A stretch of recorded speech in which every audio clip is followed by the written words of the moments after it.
Hello മക്കളെ, welcome back to ലേണിനോ. 2024 scheme സ്റ്റുഡൻസിനെ സംബന്ധിച്ചിടത്തോളം 3 കാര്യങ്ങളായിരിക്കും ഇപ്പം നിങ്ങളുടെ മനസ്സിലുണ്ടായിരിക്കുക. ഒന്ന്, S1 റിസൾട്ട് എന്ന് വരും. രണ്ടാമത്തെ കാര്യം, S1 റിസൾട്ട് വന്ന് സപ്ലി വന്നു കഴിഞ്ഞാൽ അതെങ്ങനെ ക്ലിയർ ചെയ്യും, S1 എക്സാമിൻ്റെ സപ്ലി എങ്ങനെയായിരിക്കും, എപ്പോഴായിരിക്കും എന്നുള്ള കാര്യങ്ങൾ. ദെൻ S2 എക്സാംസ്, അതിൻ്റെ സീരീസ് എക്സാം കഴിയാത്തവരുണ്ട്. സോ S2ൻ്റെ സീരീസ് എക്സാം, S2ൻ്റെ യൂണിവേഴ്സിറ്റി എക്സാം. ഓക്കെ, അപ്പോൾ ഈ 3 കാര്യങ്ങൾ നിങ്ങളുടെ മനസ്സിൽ കൂടെ പോകുന്ന ഈ 3 കാര്യങ്ങളെക്കുറിച്ചുള്ള കുറച്ച് ഇൻഫർമേഷൻസാണ് ഞാൻ ഇന്ന് പറയാൻ പോകുന്നത്. ഒന്ന്, S1 എക്സാമിൻ്റെ റിസൾട്ട്, അത് അധികം വൈകാതെ തന്നെ റിസൾട്ട് പബ്ലിഷ് ചെയ്യും. അപ്പോൾ ഈ റിസൾട്ട് പബ്ലിഷ് ചെയ്ത് കഴിഞ്ഞാൽ നിങ്ങൾക്ക് നല്ല മാർക്കുള്ളവരെ സംബന്ധിച്ചിടത്തോളം നിങ്ങൾ ഹാപ്പി ആയിരിക്കും.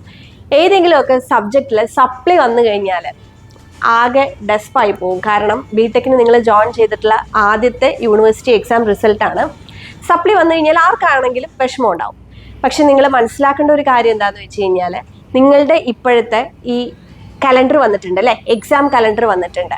ഇപ്പോൾ ഏപ്രിൽ മെയ് മാസത്തിലെ കലണ്ടറൊക്കെ വന്നപ്പോൾ നിങ്ങൾ ശ്രദ്ധിച്ചിട്ടുണ്ടാവും, നിങ്ങളുടെ S2 എക്സാമിൻ്റെ ഡേറ്റുകളുടെ താഴെ തന്നെ S1 എക്സാംസ്, അതായത് സപ്ലി എക്സാമിൻ്റെ ഡേറ്റുകളും വന്നിട്ടുണ്ട്. വിച്ച് മീൻസ് നിങ്ങൾക്ക് ഏതെങ്കിലും സബ്ജക്റ്റിൽ സപ്ലി ഉണ്ടെങ്കിൽ നിങ്ങൾക്ക് ക്ലിയർ ചെയ്യാനുള്ള ഒരു ചാൻസ് ആണ് അവിടെ വന്നിട്ടുള്ളത്. ഓക്കെ, പക്ഷേ പ്രത്യേകം ശ്രദ്ധിക്കുക, S2 എക്സാംസിന് പഠിക്കുന്നതിനോടൊപ്പം തന്നെ നിങ്ങൾ S1 എക്സാമിൻ്റെ സപ്ലിക്കും പഠിക്കേണ്ടി വരും. ഓക്കെ, മുമ്പൊക്കെ എന്ന് പറഞ്ഞാൽ നമ്മളൊക്കെ പഠിക്കുന്ന സമയത്ത് ഒരു സപ്ലി വന്നു കഴിഞ്ഞാൽ പിന്നെ ആ എക്സാം നടക്കാൻ വേണ്ടി നമ്മൾ വീണ്ടും മാസങ്ങളോളം കാത്തിരിക്കണം. എന്നിട്ടായിരിക്കും എക്സാം നടന്ന് വീണ്ടും റിസൾട്ടൊക്കെ വരുന്നത്. പക്ഷേ ഇപ്പോൾ നിങ്ങൾക്ക് ഓരോ 6 months കൂടുമ്പോഴും ഈവൻ സെമിൻ്റെയും ഔട്ട് സെമിൻ്റെയും റെഗുലറിനൊപ്പം തന്നെ എല്ലാ സെമിൻ്റെയും സപ്ലിയും വരുന്നുണ്ട്. അപ്പോൾ അതുകൊണ്ട് നിങ്ങൾക്ക് ചാൻസുകൾ കൂടുതലാണ് പെട്ടെന്ന് ക്ലിയർ ചെയ്തെടുക്കാനായിട്ട്. അപ്പോൾ ഏതെങ്കിലും സബ്ജക്റ്റ് നിങ്ങൾക്ക് സപ്ലി വന്നിട്ടുണ്ടെങ്കിൽ അങ്ങനെയുള്ളവർ പ്രത്യേകം ശ്രദ്ധിക്കുക. S2 എക്സാംസിന് നിങ്ങൾ പ്രിപ്പയർ ചെയ്യുന്നതിനോടൊപ്പം തന്നെ കുറച്ച് എഫേർട്ട് എടുത്തിട്ട് ആ സപ്ലി വന്ന പേപ്പറും കൂടെ എത്രയും പെട്ടെന്ന് തന്നെ ക്ലിയർ ചെയ്യാനായിട്ട് ശ്രദ്ധിക്കണം. ഓക്കെ, അപ്പോൾ വെറുതെ വിഷമിച്ചോ ടെൻഷൻ അടിച്ചോ ഇരുന്നിട്ട് കാര്യമില്ല. സപ്ലി വന്നാൽ ഒറ്റ വഴിയുള്ളൂ, അത് ക്ലിയർ ചെയ്യുക. അടുത്ത ചാൻസിൽ അത് ക്ലിയർ ചെയ്യുക എന്നുള്ളത് മാത്രമേ ഉള്ളൂ.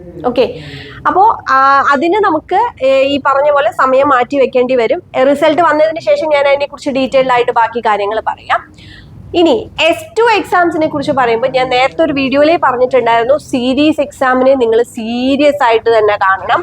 കാരണം ഫസ്റ്റ് സെമിസ്റ്ററിൽ നിങ്ങൾ അറിഞ്ഞിട്ടുള്ളതാണ്, ഇന്റേണലിൽ മാർക്ക് കുറഞ്ഞു കഴിഞ്ഞാൽ നമുക്ക് യൂണിവേഴ്സിറ്റി എക്സാം നമ്മൾ വിചാരിച്ചത്ര എഴുതാൻ പറ്റിയില്ല, ഇന്റേണൽ അണ്ടർ കൂടെ ആണെങ്കിൽ ആ മാർക്കും കൂടെ നിങ്ങൾ അവിടെ കവർ ചെയ്യേണ്ടി വരും. അപ്പം അങ്ങനെ ബുദ്ധിമുട്ടാതിരിക്കാൻ വേണ്ടിയിട്ട് സീരീസ് എക്സാം തന്നെ നല്ല രീതിയിൽ പഠിച്ച് നല്ല രീതിയിൽ എക്സാം എഴുതാനായിട്ട് പ്രത്യേകം ശ്രദ്ധിക്കുക. സീരീസ് എക്സാം അല്ലേ, ഇന്റേണൽ എക്സാം അല്ലേ എന്ന് വിചാരിച്ച് ചുമ്മാ ഉഴപ്പി നടന്ന് അതിൽ മാർക്ക് കളയരുത്.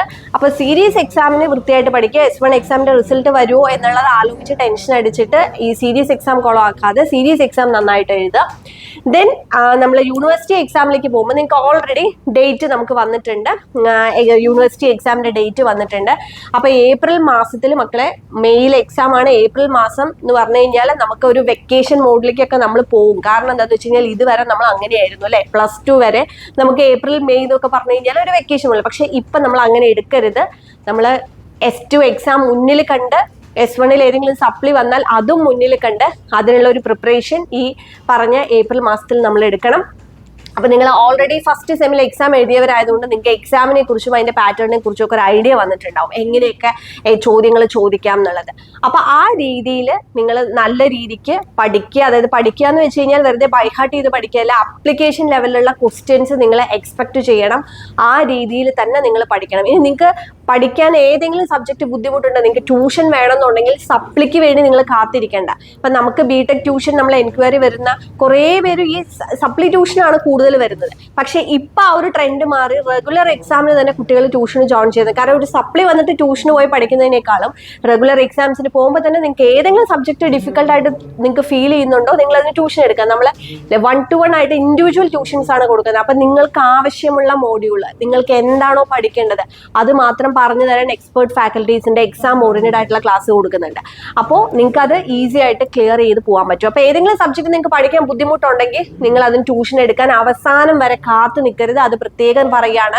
കാരണം എക്സാമിന് ഒരാഴ്ച മുന്നൊക്കെ ഉള്ളപ്പോൾ നമ്മുടെ അടുത്ത് ട്യൂഷന് വന്ന് അപ്രോച്ച് ചെയ്തിട്ട് എങ്ങനെയെങ്കിലും 4 മൊഡ്യൂൾ പഠിപ്പിച്ചു തരാമെന്ന് പറയുമ്പോൾ നിങ്ങൾക്കും അത് ഭയങ്കര എഫേർട്ടായിരിക്കും, എടുക്കുന്ന ട്യൂട്ടേഴ്സിനും അത് ഭയങ്കര എഫേർട്ടായിരിക്കും.